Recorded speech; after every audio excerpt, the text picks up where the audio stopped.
এগুলা দাঁড়াইছেন কেন? আজকে ইট এই ত্রিভুজের ব্লেন্ডারে পাউডার করে দেখাই দিই। এই ইট কি নিয়ে খাওয়ার জিনিস? হ্যাঁ, ইট কি তরকারিতে দেওয়া যায়? আরে ভাই আমি কি খাওয়ার জন্য বলছি আপনার? আমি বলছি যে এটা শক্তিটা প্রমাণ করব। শক্তির প্রমাণ করা হবে। ইট তো যেহেতু খাওয়া যায় না, পারলে আপনি মশলা করে দেখেন আমারে। মশলা তো রাখছি। এই মশলা বাদ দেন, এই ফাও পেঁচাল বাদ দিয়ে পারলে আমার এই যে শক্ত এই হলুদ করে দেখেন, যেহেতু এটা খাওয়া যায়, এটা তরকারিতে দেওয়া যায়। আপনি দেওয়া যায় ভাই। আচ্ছা যাক বাদ, তাহলে এটাতে এটা লাগবে না তো? আপনি শক্তিশালী এই হলুদ দিয়ে এটার পাওয়ারটা দেখাই দিতে দেন। দুটো দেখেন পুরো খালি কিন্তু এই যে আনাম হলুদ। আচ্ছা এটারে পাউডার করুম আগে। আচ্ছা তারপর আবার কি করুম জানেন? এটারে আবার ভিজা করুম। তার মানে কি একদম মানে কি বলবো, পিওর একবার হলুদ পাচ্ছি আমরা। এই দেখেন না, কই বলছেন লাইভে না ভিডিওতে? লাইভে আছি ভাই আমরা। আমার চেয়ে আতঙ্কে আপনি বেশি। আচ্ছা মানে আমার জিনিস ভয় পাইতেছেন আপনি।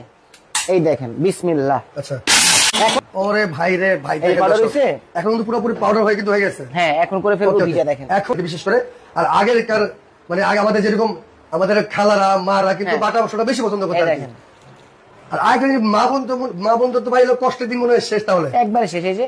একটার মধ্যে ভিজা, একটার মধ্যে হচ্ছে বাটা। এই দেখেন মেইন জিনিসটাকে দেখেন। আচ্ছা ওকে। ওরে ভাই রে ভাই, মাথা কিন্তু পুরাই নষ্ট। দেখেন দর্শক একেবারে ওই ভাই সব আপনি আইসিন করে আনতে রেডি তো জানেন না, আপনি লিখন ভাইয়ের কাছে আসছেন। এখানে যেটা হবে না সেটাও সম্ভব। ওরে বাটা মশলা চেয়ে বেশি মিঠে মিন হয়েছে। ঘন্টার দাম থাকতেছে মাত্র ভাই ৬৩০০ টাকা। ৬৩০০ সারা বাংলা ডেলিভারি চার্জ ফ্রি। তো দর্শক